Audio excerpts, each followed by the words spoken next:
15페이지, 14페이지 이렇게 보니까 이제 금연 사업을 계속 하고 있잖아요.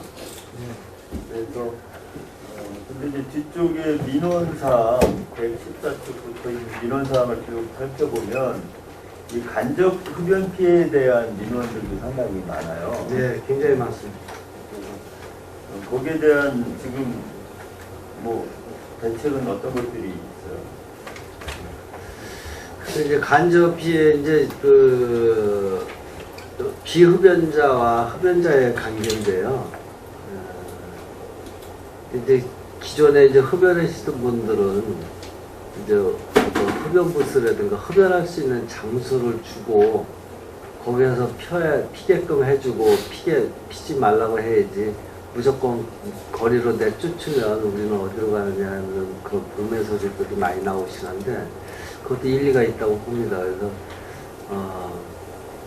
지금 현재 이제 구역이 이제 담배 피지 말려면 금연 구역만 설정이 많이 되어 있고 실질적으로 흡연할 수 있는 장소를 편한 곳에다 만들어준 데는 뭐 저희뿐만이 아니라 전국 어디나 다 비슷한 현상입니다. 그래서 저희가 이제 평택역 같은데 이제 굉장히 그 민원이 많이 들어와서 저희가 평택역 앞에는 그 흡연 장소 딱 만들어 놨어요. 저쪽 그 원평동 쪽도 그렇고 이제 그 앞쪽도 그렇고요. 그래서 이제 가급적이면 이제 거기 가서 피시게끔 하고 계도위원들이 나가서 다른 장소에서 피지 못하게끔 해서 그렇게 줄여나가는 수밖에 없다고 생각이 듭니다. 그동안의 이제 문화는 흡연자들이 좀 자유롭게 흡연하는 그런 문화, 그리고 흡연이 오히려 우선시되는 그런 문화였다면 이제는 금연, 또 간접 흡연에 따른 그 건강 피해 이런 것들을 막아야 되는 이제 상황으로 왔기 때문에 이 부분은 말씀하신 대로 좀 과태료라든가 수도단속 업무도 좀 적극적으로 해야 될 것 같고요. 예. 지금 평택역 뭐 버스 터미널, 시내버스 정류장 이런 곳들이 간접 흡연 피해에 노출되는 경우가 많잖아요. 예. 저는 그 버스 정류장이 이제 신도시에 새로운 정류장들을 많이 설치하고 있는데 예. 지금 버스 정류장 설치 부서하고 좀 협의를 해서 금연 관련한 안내문이 그 버스 정류장 그 시설물 할 때 거기에 좀 아예 처음부터 제작할 때부터 예. 들어갈 수 있게 좋으신 생각인 것 같습니다. 대중교통과하고 얘기를 해서 도시 디자인 팀하고 그래가지고 애초부터 설치를 할 때 스티커를 붙이는 게 아니고 네네. 제작이 들어갈 수 있도록 한번 저희가 협의를 해보겠습니다. 이 흡연구역 설치에 대한 부분도 좀 적극적으로 또 이렇게 분리해주면 간접 흡연 피해가 좀 덜한 그런 좋은 점도 있거든요. 예. 공간이 허락한다면 흡연구역도 좀 적극적으로 해주고 그 흡연구역 설치하려면 비를 안 맞게 하는 정도까지는 해결될 거 아니에요. 아예 이렇게 뭐 룸을 만들어줄 수는 없지만 이제 야외에 할 경우에는 비를 안 맞는 정도. 근데 이제 보통 처음에는 그 실내식으로 해가지고 흡연 장소를 만들었었는데요. 그렇게 하다 보니까 담배 그 공간에 비해서 담배 피는 양이 많으니까 그 대진하고 해서 냄새하고 그 흡연자들도 안 들어가려고 네. 기피를 해요. 오히려. 그래서 이제 그 위에 이제 비가린 정도로 이렇게 약간 휘는 네. 형으로 해서 거기가 담배 피는 장소라고 해서 이제 한 곳에 모여서 이제 피는 쪽으로 해주는 것이 사후 관리 면에서 편하고 좋은 것 같습니다. 그래서 그런 시설비나 비용 들어가고 하는 것은 이제 그쪽 그 시설을 관리 책임이 있는 쪽에서 해야 되지만 뭐 그런 게 애매한 지역이거나 이런 곳은 보건소에서라도 좀 그 흡연구역 설치에 필요한 예산을 좀 확보를 해서 좀 설치하는 건 어때요? 예, 저희들도 올해 이제 그걸 차마 이제 미처 준비를 못 했는데, 저희가 이제 그 금연법이 국비로서 내려오는 거는 흡연에 대한 시설물을 설치 못하게 돼 있어요. 꼭 이게 왜냐하면 금연정책 사업이기 때문에 사업비가. 그러네. 그래서 이제 그걸 하게 되면 이제 완전 시비로 따로 설정을 편성을 해서 해야 되는데 저희가 사실 이제 요즘에 와서는 이제 굉장히 그게 필요하다는 걸 많이 느낍니다. 의원님 말씀대로. 그래서 가능하다면 저희들이 한번 진짜 꼭 필요한 곳이 어딘지 남부, 북부, 서부 해가지고 진짜 꼭 필요한 몇 군데는 시비를 확보를 해서라도 흡연 부스를 해주는 게 흡연자들에 대한 그 인권 보호도 되고 좋을 것 같다는 생각이 들어서 한번 해서 의원님들 허락해 주시고 뭐 추경 때라도 해가지고 좀 하는 방향으로 한번 노력해 보겠습니다. 그래서 이제 이 흡연구역 설치하는 것도 좀 표준 디자인을 한번 구상하셔가지고 예. 몇 군데 시범적으로 설치해보고 그쪽에서도 확대하고 이것이 뭐 흡연자들의 뭐 인권 문제도 있지만 결국은 또 간접 흡연 피해를 막아주는 그런 효과가 크더라고요. 예. 그 잠깐 보충이나. 예, 흡연자로서. 네. 그래, 나도 그거 좀 질의하려고 했는데, 먼저 파울님 하시는데, 사실 이거 다중거리 이용하는데, 지금 옛날에 자꾸 막 길 다니면서 사람 피는 사람들 많이 줄었어요. 그래도 아까 말씀하실 때는 평택역이라든가 정장에 많은 다중인들 모이는 데서는 그런 민원이 많이 들어오고, 보호자면 제일 많을 거예요, 그런 민원이. 그때는 그거를 뭐, 그냥 무작정 단속하기도 그렇고, 지금 말 맞다, 우리 도래상 뭐 정류장이라도 그거 돼 있기 때문에 단속하셨지만, 그렇지 않고 무슨 광장에다 아니면 이렇게 피는 걸 가지고, 그거 뭐라 그러기도 그렇잖아요. 그래서 그런 말 맞다, 흡연 장소를 그런 데를 이렇게 만들어줘야 되는데, 지난번에 한번, 그러게 이제 흡연 그 부스를 자기들이 제작해서 하겠다는 그런 사람도 있었어요. 대신 그 사람들은 거기다가 광고나 가지고 뭐 붙이는 그걸 하겠죠. 하려고. 아마 시에도 담당 부서에다 물어보면 아마 그런 게 뭐 얘기해 본 적 있을 거예요. 저희가 그거 할 때도 도시 이제 이게 설치에 뭐 시설물을 만들게 되면 이제 그 디자인 같은 거 하고 도시미관하고 이게 다 같이 맞아야 되거든요. 그래서 이제 도시 디자인 팀과 했는데 이제 저희들이 서울 같은 데서도 이제 예쁘게 만들어 놓은 데가 이제 벤치마킹도 좀 하고 그래서 저도 굉장히 그 절실하다고 느낍니다. 요즘에 와서는. 그래서 말씀 맞다가 그냥 지는 좀 예쁘게 해가지고 말 맞다가 비가링이나 좀 하고 옆에서 이제 이쁘게 좀 해가지고 통과시켰게끔. 근데 그게 지난번에 한번 그런 얘기 한번 들은 적이 있었어요. 어떤 사람이 그거를 자기들이 그 장소하고 정해주면 자기들이 하겠다. 그리고 자기 경리 데려오고 대신 근데 자기들이 광고나 뭐 이런 걸 가지고 광고를 했는데 거기다 자기들이 광고를 하겠죠. 그거 자기들이 그걸 이용을 해서 하려고 그런 것 같은데 그러니까 그런 것도 있으니까는 예산은 안 돼서 할 수 있는 것 같아요. 그래서 그거를 한번 담당 부서한테다 얘기를 했을 거예요. 어느까지 정확히 잘 모르겠는데 상의를 한번 그 얘기는 저희들한테 하고 의논하고 좋을 텐데. 네. 그 사람도 잘 모르니까 아마 그랬을 거예요. 그것도 한번 저도 한번 잘 한번 찾아볼게요. 연락처가 어디 있나 봐가지고 그 사람들 안 되더라도 뭐 시 전체적으로 따지면 큰 예산이라고 보지는 않습니다. 그렇죠. 그거 만들 필요성이 있다고 봅니다. 감사합니다. 네. 그리고 이제 그 16쪽에 보면 그 취약계층에 대한 건강관리 부분인데 지금 이제 복지 쪽에서는 이제 읍면동으로 맞춤형 복지팀을 이제 전진 배치하고 민관 협력 또 보건복지가 같이 협력하는 연계하는 이런 정책으로 가고 있잖아요. 예.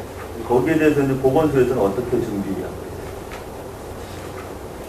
있어요? 취약계층이요? 네. 예, 현재 그 읍면동에 생기는 이제 복지 맞춤형 복지팀이 생기고 있는데요. 현재도 이제 정신보건센터나 방문보건 간호사들이 그 읍면동에 생기는 취약계층의 건강관리에 관한 문제에 관해서는 같이 협업을 하고 있는 상황입니다. 그러면 방문할 때 같이 팀을 짜서 같은 차를 타고 방문하게 되나요? 네, 그렇습니다. 현재는 이제 월 1회, 기존에 이제 맞춤형 복지팀이 생기기 전부터도 그 사례 관리가 특별히 필요한 분들은 이제 따로 그 월 1회 뭐 2가구가 됐던 3가구가 됐던 이렇게 같이 방문을 하고 있습니다. 네. 이 부분은 갈수록 수요가 늘어날 것 같고, 네, 맞습니다. 혼자 사시는 노인들 또 1인 가구도 늘어나고 있는 상황이어서 이 보건과 복지가 같이 연계해서 시민들을 찾아가는 이런 방식의 서비스는 또 비용도 많이 들겠지만 이 부분에 대한 이제 준비를 철저히 해야 될 것 같아요. 네, 의원님 말씀하십니다. 그리고 이제 이렇게 또 치매 환자에 대한 부분도 보건소에서 하잖아요. 네. 치매 환자는 지금 어떻게 서비스를 하고 있는 거죠? 예, 치매 쪽에 중증이 있고 또 좀 약간 가벼운 초기 증세도 있고. 예, 그렇습니다. 현재 이제 치매 환자는 저희가 그 노인 인구 65세 이상 한 30% 정도를 검사를 거의 하고 있고요. 이 정도 수이면 뭐 경기도 전체 한 15% 정도 되는데 굉장히 많이 하는 편입니다. 그리고 이제 거기서 나오는 그 인지 저해자가 한 300명 정도, 이 정도 되는데요, 1년에. 그리고 이제 환자로 판정돼서 중증으로 이제 약제비 지원이 되는 거는 한 50% 정도 됩니다. 300명 중에. 150명. 예, 그 정도 되는데요. 그 경도 인지 장애 같은 경우는 이제 사실은 그 경로당이나 아니면 이제 가족들 그런 분들한테 그 교육을 좀 하고 있습니다. 프로그램을. 근데 제 생각은 그렇습니다. 그 경로당이나 마을회관 이런 쪽에서 현재 93개소에서 이제 8주 프로그램을 하고 있는데요. 그런 프로그램들을 좀 많이 하면서 그 마을 공동체에서 이거는 같이 좀 생각을 해봐야 되는 문제가 아닌가 이런 생각을 합니다. 그래서 그런 식으로 앞으로 그 치매 관리 사업을 좀 할 예정이고 중증인 경우에는 대개 이제 시설을 들어가게 되거든요. 그래서 저희보다는 시설 쪽으로 많이 얘기를 하고 있습니다. 지금 이게 그 마을 공동체 경로당의 역할이 상당히 중요할 수 있는데 도시지역 단독주택 같은 경우는 아예 이런 시설 공간이 없는 경우들이 대부분이거든요. 도시지역은. 그래서 이 치매 환자 초기 증세에서는 정말 그 마을 분들하고 같이 가깝게 대화도 계속 나누고 이렇게 일상적인 생활을 할 수 있게 도와주고 하는 게 오히려 도움이 될 텐데 그 부분을 지금 이제 뭐 이건 노인복지로 이제 바로 연계되는 문제가 생기긴 하지만 이런 도시 지역 단독주택 지역의 경로당이 없는 문제를 지금 계속 시에서는 뭐 부지를 마을 주민들이 마련해서 내놔야 경로당을 해주겠다 이렇게 하다 보니까 이건 도시 지역에서는 현실적으로 불가능한 일이거든요. 그렇다면 이 경로당이 아니더라도 이 보건 쪽에서라도 그럼 그 마을 도시 단독주택 지역 같은 경우에는 뭐 전세를 하나 얻어서 1층 전세를 얻어서 그분들이 같이 쉴 수 있는 그런 쉼터를 마련한다든가 그래서 경로당이 아닌 다른 방식의 접근 방법도 마련을 해야 되지 않느냐 지금 앞으로의 추세는. 네, 현재 이제 보건소에서는 이제 독거노인인 경우에 도시 지역에 보통 이제 독거노인이 많이 계신데요. 그분들은 거의 1년에 뭐 초기에는 스크리닝 거의 다 합니다. 치매 검사 거의 다 하고, 그 이제 좀 문제가 있는 그 독거노인 분들은 이제 정기적으로 방문을 또 하고요. 의원님 말씀대로 그런 도시 지역이나 이런데 그런 공간이 필요하다고 생각합니다. 그거는 이제 노인복지 쪽에서 공동생활 과정 형태로 그렇게 하는 그 일부 시군이 있기는 합니다. 저 밑에 그 경상도나 전라도 지역에 그런 것도 아주 바람직한 생각이라고 생각합니다. 이제 도시 지역의 이제 주거 형태가 1인 가구 또 원룸 뭐 이런 식으로 계속 가고 있어서 거기에 대한 대처가 좀 필요하거든요. 근데 그거를 계속 그 옛날 농촌마을 때 생각을 가지고 경로당, 마을공동체 이런 식으로만 자꾸 접근하면 이 그 도시 지역 안에 있는 단독주택 지역들이 복지 사각지대로 지금도 이미 그렇게 자리를 잡아가고 있지만 도시 안에서 아파트를 제외한 나머지 지역은 대부분이 복지 사각지대화로 가고 있죠 지금. 그래서 그 부분은 이 보건복지 연계 또 치매 노인 뭐 이런 부분에서는 같이 고민을 좀 해봐야 될 것 같다 이런 생각을 많이 합니다.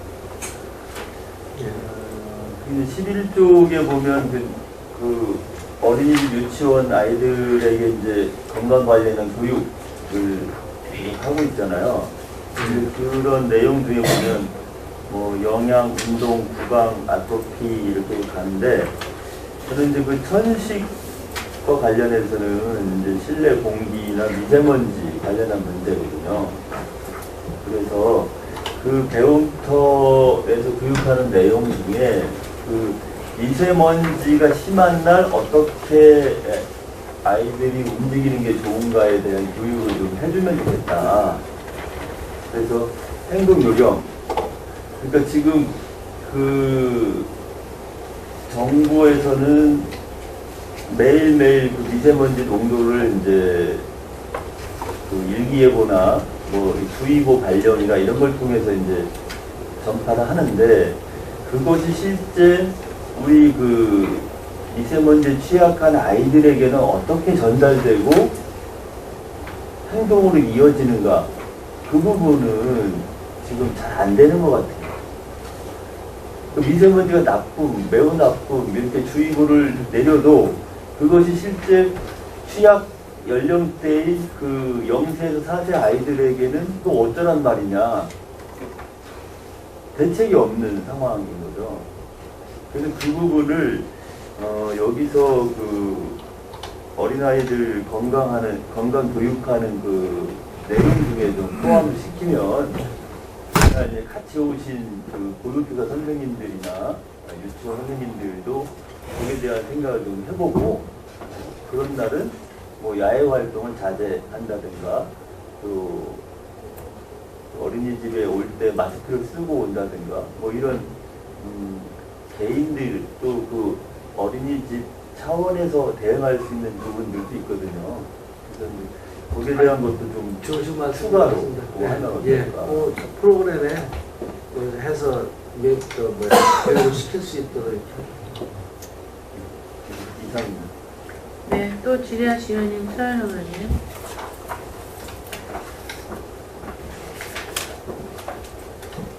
지금 5쪽에 보면은 다양한 뭐 이런 의학 서비스 시계 구축이 있어요. 예. 근데 어떻게 양귀비 개마 불법 제대 단속 있는데 30건이 있는데요. 예. 어떻게 단속합니까? 이거 뭐 무작위입니다. 그래가지고 경찰하고 검찰하고 저희하고 합동으로 이제 그 양귀비 개화식이 있습니다. 그 꽃필 무렵에 이제 그 물론 이제 정보도 받아가지고 나가는데 했지만 이제 비교적 그 시골 단위 같은 데 가면 그 많이들 아직도 심고 계시고 심는 데는 것보다는 이제 바람에 날라와서 이제 발화가 된 건데 그걸 안 뽑는 거죠. 그게 재배입니다. 똑같아요. 풀을 뽑으면서 제보도 있긴 하죠. 그리고 시골은 그 씨가 떨어져가지고 난데 또 나고 뭐 이런. 예, 그렇습니다. 그리고 지금 뭐 보면은 병원에서 보면은 그 요즘에 그 많이 하는데 프로포폴 같은 거 있잖아요. 예. 그런 거는 어떤 양을 주사하면은 그 남은 양까지 굉장히 철저하게 관리가 돼야 된다고 그러거든요. 그러면 예, 마약관리법에 의해서 향정이나 다 똑같이 관리를 하고 있습니다. 그런 쪽에서 좀 저기가 최 예, 예. 관리를 해주시고. 네, 알겠습니다. 잠깐 보충드리자면 예. 저희 마을에도 이 꽃양귀비 있죠. 요즘에 완전히 화초양귀비라는 게 새로 나오고 있어요. 새로 나오다 보니까 예. 그것이 좀 막 날아다니면서 심지 않았음에도 불구하고 그 집 주변에 그 양귀비가 많이 피고 있어요. 예. 근데 그 구별을 어떻게 해야 되는 겁니까? 이제 저희 같은 경우는 좀 바로 알 수가 있는데 좀 다르게 생기긴 했거든요. 진짜. 그러니까 이제 그거를 구별하기가 굉장히 힘들기 때문에 그런 교육도 필요해요. 그 꽃 속에 묻혀 있으면은 어느 것이 정말 그 양귀비고 꽃양귀비인지 구분이 안 된단 말이에요. 그래서 저도 어떤 때는 가끔 이걸 뽑아야 되나 말아야 되나 이럴 때가 있거든요. 근데 그것이 지금 굉장히 확산이 되고 있어요. 그래서 지금 여기 보면은 계속 이렇게 단속을 함에도 불구하고 이게 줄어들지 않는 거는 보건은 그 정도는 많이 준비를 했는데 지금 의원님 말씀하시는 게 지금 이렇게 주변에 많이 있을 정도면은 저희들이 금방 적발을 하거든요. 근데 이제 그게 어떤 제보가 안 들어가거나 이렇게 또 그전에는 뭐 항공 촬영을 해서 그건 이제 대단히 된. 네 그렇게 이제 또 이렇게 단속도 했다 하는데 지금은 이게 좀 구별이 좀 잘 안 되고 또 이제 단속을 하고 있기 때문에 사람들이 이렇게 좀 숨어서 이렇게 할 수 있는 그런 부분이 있어요, 재배를. 그러니까 그 식별을 어떻게 해야 되는지 그런 것들 우리가 무슨 통장이나 이장 회의 때 같은 때 이렇게 식별하는 방법도 좀 보건소에서 알려서 그것이 이렇게 전파가 될 수 있도록 좀 해주시면 수를 갖고 나가야 되는데 그게 그래도 어떤 특징이 있을 거 아니에요. 아니 소장님께서도 그렇게 구별이 안 될 정도면 아니요, 큰일 나는 거예요. 아니요, 저는 고무 금방 하죠. 아니 글쎄 근데 그걸 어떻게 말로 하기가 지금 힘들다 그 예, 말씀이야. 그거는 저희가 사진 찍어서 사진첩 그렇지. 부각 같은 걸로 저기 화투양기비하고 일반양기비하고 사진을 그래서 찍어서 그 특징을 잡으셔가지고 그런 걸 홍보를 하셔야 된다 이거죠. 알겠습니다. 지난번에 이제 매스컴에서도 나왔는데 대구인가요? 무슨 대단이라고 85 할머니가 그 재배를 항공 사진으로 그 많은 양인데 촬영이가 안 나오는 거예요. 그거 한 번 이제 감축구했었네. 아니 근데 그거 받았기 때문에. 밭에 이렇게 이 많던데요. 저기 망 같은 거 좀. 망을 세워? 네, 네. 그 저기 망 같은 거 치도 있고 있는 재미가. 망을 세우고. 그리고 또 보면 집안에서도 어떤 조건을 다 만들어 놓고서 집안에서 재배하는 사람도 있고 그렇죠. 그리고 지금 12쪽에 보면은 지역아동센터 건강생활터 만들기가 있잖아요. 이건 어떻게 가서 아이들을 케어하고 검진하고 하는 건가요? 가서 하시는 건가요? 찾아가서? 12주. 예. 지역아동센터 건강생활터. 예, 지역 아동센터에 찾아가서 교육하고 검사하고 그러는 거예요. 거기 가서 그러면 예. 뭐 어떤 간호사분이 같이 가시는 건가요? 저희 뭐 영양사, 치생사, 간호사 뭐 그런 분들이 가서 그 전문적인 교육을 하는 겁니다.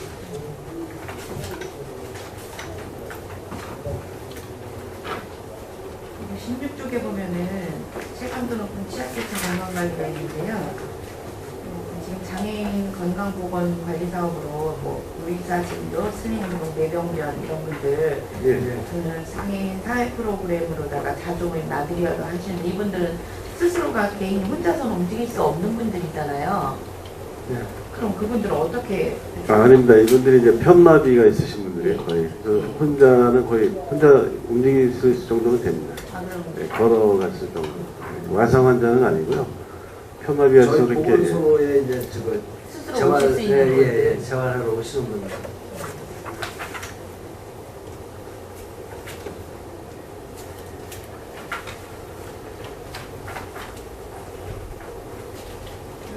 쪽에 자기혈관 숫자 알기 센터이 있는데요. 이거 어떤 거죠? 자기 혈관 숫자이요? 이제 이게 고혈압 같은 거 네. 말씀드리는 겁니다. 네. 실질적으로 본인이 고혈압인지도 모르고 또 당뇨가 있는지도 모르고 있는 분들이 생각보다 많습니다. 그래서 이제 역이라든가 통일이라든가 이런 데 가서 무작위로 이제 오셔서 건강 체크를 해라고 그러셔서 자기 혈관 나이 뭐 체크해 놓은 거예요. 보건소에 오셔가지고. 예.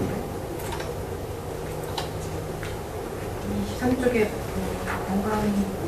정신건강진흥 통합 서비스가 있는데 그 뒤에는 정신질환 사회복지 시설이 지금 3개가 운영된다고 그랬는데 지금 해피하우스는 어떻게 되나요? 지금 세계 이게 이 당시 뽑은 기준이고요. 네. 11월 말이 되면 그 어울림하고 해피하우스는 이제 두 군데 폐업이 됩니다. 이유가 뭐예요? 이제 뭐 관리상에 이제 너무 어려움도 있고 뭐 그 평택시 사회경제발전연구소 사단법인에서 했는데요. 네. 본 사단법인의 사업 목적하고 좀 많이 좀 틀리니까 운영을 3년 동안 하셔도 좀 힘드신 것 같아요. 그래서 아예 문을 닫게 돼요. 다른 분이 하실 수가 없는 건가요? 예, 현재 이제 양도양수는 아니고요. 일단 폐업하고 새로 오신 분이 좀 또 이제 일단 확정된 건 아닌데 정신가족협회 운영하는 걸 해보겠다라는 사진을 봤습니다.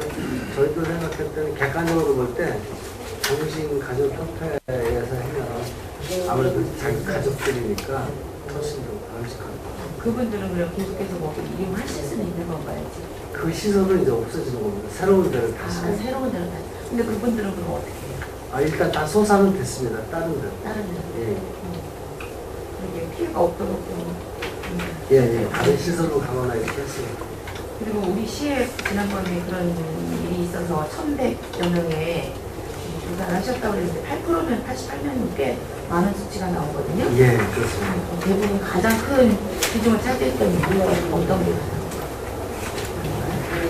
근데 뭐 어떤 것 때문에 나왔다는 건 여러 가지 복합적인 요인으로 이제 우울증이 오는 거고, 굉장히 이제 본인이 마음 심적으로 많이 힘들다라는 이제 표현을 했는데, 그분들은 이제 상담을 하면서 뭐 치료도 들어갈 수도 있고, 특별한 이유, 그렇죠. 뭐 어떤 걸든지 뭐 기인이 돼서 요거 때문에 뭐 이렇게 나오는 건데, 전체적으로. 예. 감사합니다. 네, 또 지뢰하시 위원님. 네. 정의원 의원님.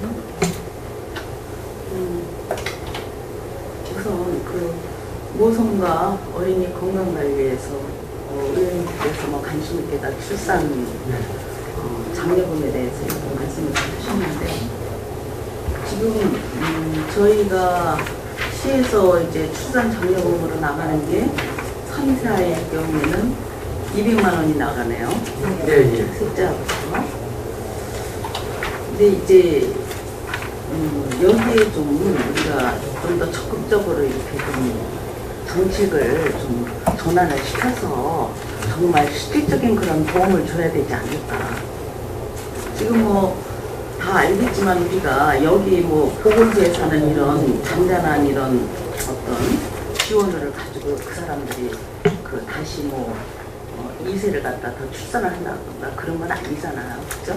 그렇죠. 그런데 근본적으로 지금 이제 우리가 그 아이들을 키우는 데서 그 양육비하고 교육비에 어떤 큰 부담을 많이 느끼고 있고, 예. 또 물론 엄마들의 그 어떤 사회 활동에 어떤 지장도 주고 여러 가지 문제가 있지만, 우리가 그래도 이렇게 그 출산을 장려하려면은 정말 뭔가가 근본적으로 접근을 해야 되지 않을까. 맞습니다. 그렇게. 그래서 복지부하고 같이 연결 좀 하셔서 뭐 어느 정도 한계는 있겠지만 우리가 지금 농어촌 자녀들 장학금도 지급하고 있고요. 그죠? 또 애양장학금이라는 것도 있어요. 그래서 아이들이 이제 교육을 함에 있어서 굉장히 큰 부담을 좀 덜어주고 있고, 그런 식으로 우리도 출산을 갖다가 장려를 하려면은 어떤 정말 그 어떤 장학금 지급하듯이 어떤 그런 대책이 있어야 되지 않을까. 뭐 이제 사실은 이제 문제가 나는 거는 뱃속에 있을 때보다는 이제 태어나서부터가 이제 진짜 힘든 거거든요. 이제 저희들은 이제 모성과 건강, 어린이 건강은 이제 그 의원님 말씀하셨던 부분은 이제 여성가족 쪽이나 이런 쪽에서 이제 어떤 정책 개발을 하는 거고, 저희들은 이제 임신, 태아가 이제 엄마 뱃속에 있을 때 얘네들 건강 관리라든가 사정 관리라든가 이런 쪽으로 이제 저희들 아니 그래서 이제 보건소에서의 그 역할은 어느 정도 한계가 있지만, 그래도 우리가 서로 부서, 또 부서에서는 또 중앙적으로 서로 어떤 그런 소리가 자꾸만 올라가야 된다 이거죠. 커져야 자꾸 그러요. 이건 뭐 그냥 형식적인 그런 이런 사업을 해가지고는 별로 그렇게 앞으로 어떤 그런 미래가 있는가.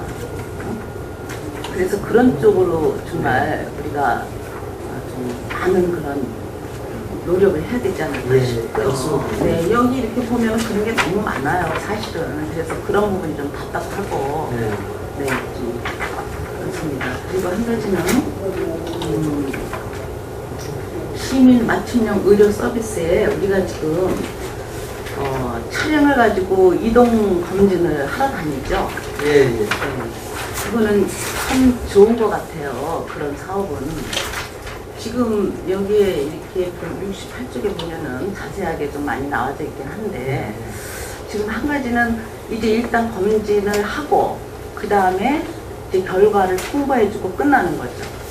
근데 이제 이상이 어떻게? 있으시다거나 그러신 분들은 이제 병원에 가시면 어떤 그런 연계도 해드리고 그런 거죠. 연계도 해줘요. 예, 그러니까 그냥- 이제 어느 병원까지 모시고 갈 수는 없지만 네. 병원에 가셔서 어떤 정밀검사를 받으셔야 됩니다. 어떻게 하셔야 됩니다. 네, 이상이 있을 경우에는 재검을 받아라 하고 그냥 통지만 하죠. 통지를 하고 사후관리를 예, 그 이상자분들한테 이제 병원 진료를 받도록 하고요. 저희가 이제 이상자 관리가 잘 돼서 잘 되시는 분들은 한 6개월 정도에 한 번씩 팔로우업을 하고요. 좀 관리가 안 되시는 분들은 한 3개월 정도에 팔로우업하는 원칙을 하고 있습니다. 제가 알기로는 그냥 이렇게 통지만 보내다 보니까 이제 뭐 어르신들 같은 경우는 누가 그 어떻게 왔다 가는 그 통지가 왔다 가는지도 모르고 그 확인이 안 되는 거야. 그러다 보니까 그 어떤 재검을 받아야 되고 그런 시기를 놓쳐가지고 그래가지고 정말 사망 사고에 이르는 그런 일들은 있었습니다. 저희 주변에. 그래서 우리가 이왕 이렇게 해주는 거 좀 전화라도 한 통화 해서 재검을 꼭 받으셔야 됩니다. 네. 언제까지 받으십시오. 알겠습니다. 그렇게 해서 한 2차까지는 노인 연령층에 대해서 네. 그런 것도 필요하다고. 네, 그렇게 해서 또 안 됐을 경우에는 또 몇 달 있다가 다시 한번 확인 전화를 하고 예. 그리고 이제 이 이동 차량을 갖다가 우리가 이제 면수제지 같은 경우는 이제 면사무소 뭐 그런 데서 하고 있어요. 그러다 보면은 또 이제 어른들이 이렇게 좀 나와야 되는 거야. 그러니까 거기에 어떤 번거로움이 있고 또 이제 교통편이라든가 여러 가지 그러다 보니까 마을로 이렇게 와주는 걸 굉장히 좋아하더라고요.